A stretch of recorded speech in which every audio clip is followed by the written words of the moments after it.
안녕하십니까.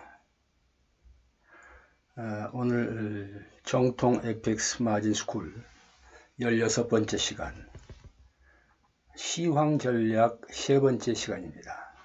오늘은 FX 시장의 상관관계에 대해서 살펴보도록 하겠습니다. 화폐 쌍끼리 또는 화폐와 상품 간에 어떠한 연관관계가 있는지 구체적으로 살펴보도록 하죠. 우리가 앞에서 다우와 USD의 상관관계를 살펴보았죠. 자, 다우 상승이면은 USD는 하락, 다우 하락이면은 USD는 상승. 이런 그 상관관계를 살펴보았습니다. 이 관계에는 안전자산과 위험자산, 안전자산과 위험자산 이러한 논리에서 생겨난 거죠. 다우가 상승하면은 위험자산 선호, 위험자산을 사기 위해서 달러를 팔고 US 채권을 팔고 각 나라의 주식에 투자하는 그러한 현상 때문에 US 달러가 약세를 띠고 시장 공포, 지금 같은 코로나 위기로 인해서 시장의 공포심은 주식시장보다는 US 채권이라는 안전자산에 돈을 투자해야 된다. 이러한 시장 분위기 때문에 US 달러를 사기 위해서 US 채권, 미국 채권을 사기 위해서 US 달러가 많은 달러에 대한 수요가 많이 폭증을 합니다. 그래서 US 달러가 상승을 하고 재퍼니스 엔도 마찬가지로 일본의 채권은 안전하기 때문에 재퍼니스 엔 수요가 많아집니다. 따라서 이러한 다우와 USD의 상관관계가 우리 FX 시장의 가장 중요한 상관관계입니다. 그 외에 호주 달러와 뉴질랜드 달러 같은 경제권입니다. 호주와 뉴질랜드 달러는 서로 이웃한 나라로 같은 경제권에 속하기 때문에 호주 달러가 강세를 띠면 뉴질랜드 달러도 강세, 호주 달러가 약세를 띠면 뉴질랜드 달러도 약세를 띠는 그러한 경향이 있습니다. 이와 같은 비슷한 논리로 유로와 스위스 프랑도 같은 경제권에 속하기 때문에 유로가 강세면은 덩달아 스위스 프랑도 강세가 되고 유로가 약세면은 스위스 프랑도 약세가 되는 이러한 현상을 보이고 있습니다. 차트에서 한번 확인해 보도록 하겠습니다. 차트 24에서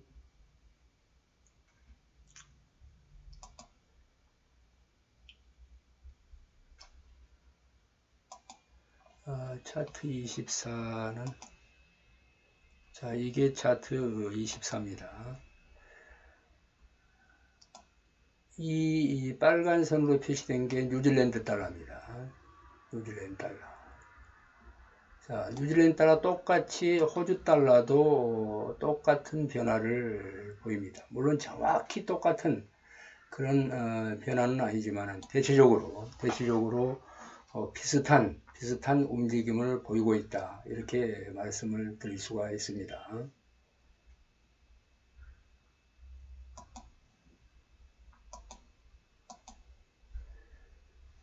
자, 호주 달러와 금값. 호주는 금 수출 국가죠. 금 수출 국가이기 때문에 호주는 물론 석탄도 수출을 많이 하지만 금도 수출을 많이 합니다. 금값이 상승하면 US 달러가 호주 달러입니다. US 달러 맞습니다. 금값이 상승하면 이제 금값과 USD 상관관계를 얘기하는데 금값이 상승하면 US 달러가 약세를 띠기 때문에 따라서 상대적으로 오스트리안 달러는 강세를 띈다. 이렇게 설명할 수가 있고 US 달러와 금값 이건 굉장히 중요합니다.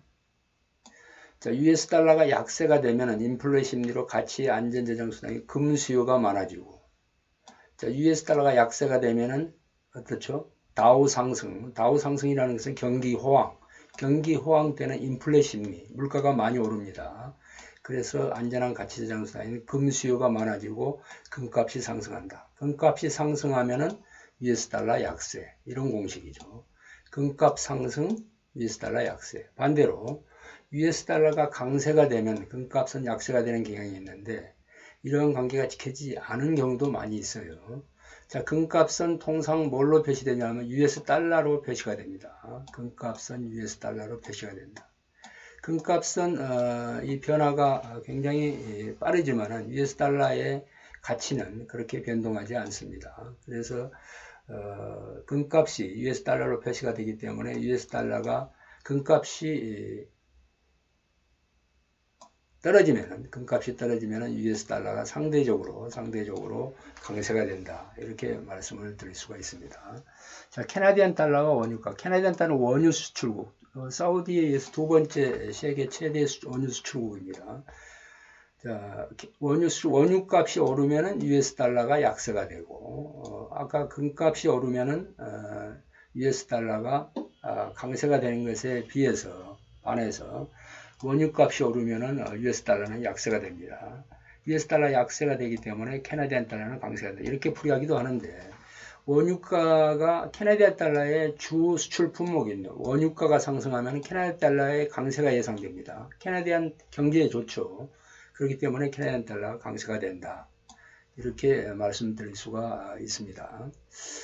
자, 실제 차트를 보면서 확인해 보도록 하죠.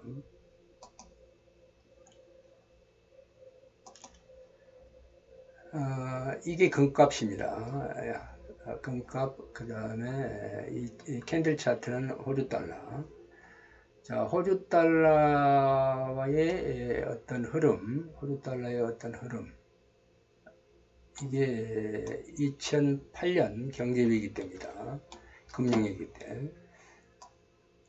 자, 금값도 따라서 같이 이렇게 상승하는, 또 호주 달러가 떨어지면 같이 떨어지고 올라가는 이러한 정비례 관계. 금값이 오르면은 호주 달러는 상승한다. 이런 것을 차트상으로 확인해 볼 수가 있습니다.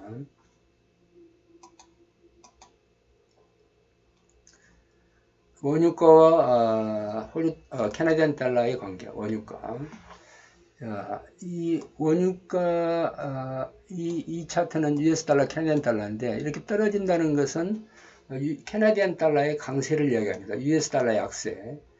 이렇게 US 달러가 기준통화이기 때문에 상대적으로 캐나디안 달러는 강세가 되죠. 캐나디안 달러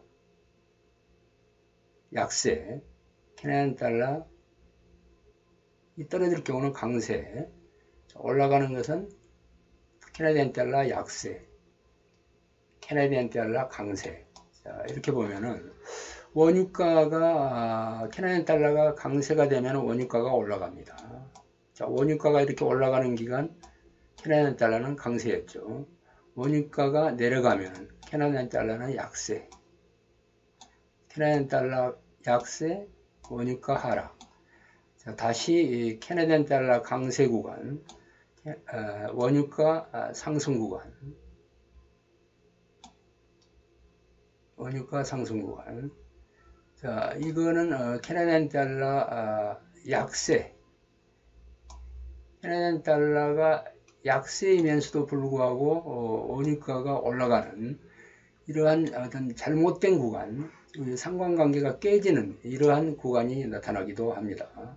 이러한 구간이 나타나기도 하는데, 그래서 아까 어떤 고정관념에 휩싸이지 마라 이런 말씀을 드렸는데,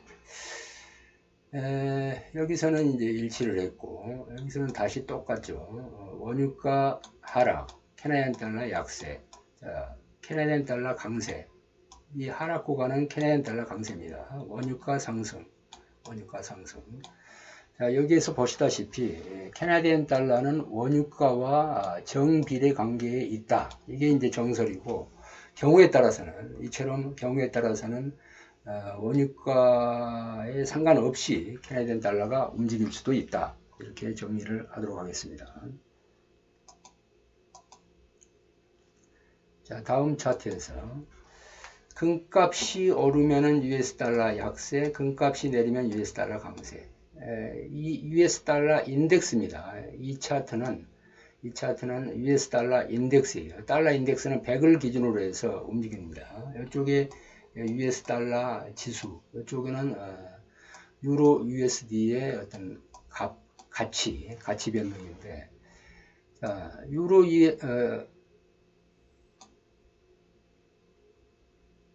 이 금값입니다. 죄송합니다. 이게 금값이죠. 1359. 자, 금값이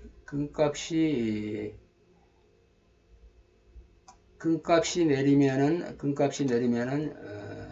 US 달러가 강해지고 US 달러가 약해지면은 금값이 오르고 지금 정반대 관계 있죠. 자, US 달러가 오르면은 US 달러가 약세죠.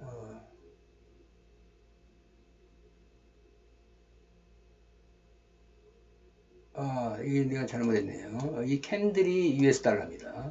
캔들이 US 달러. 자, US 달러가 지수가 높아지면 US 달러 강세죠. 이때 금값은 다운이 되고 US 달러 인덱스가 내리면 즉 US 달러가 약세면은 다시 금값이 올라가는 이러한 상관관계를 확인해 볼 수 있습니다. 그러나 이것도 마찬가지로 꼭 절대적으로 지켜지는 스트릭트 룰이 아니고 어떤 relative 상대적인 룰이고 이 규칙이 지켜지지 않을 때도 가끔씩 나타납니다. 자, 다음으로 우리가 살펴볼 게 이제 환율 전쟁인데, 환율 전쟁에 대해서는 이 전 시간들에 많은 이야기를 했기 때문에 대충 넘어가도록 하겠습니다.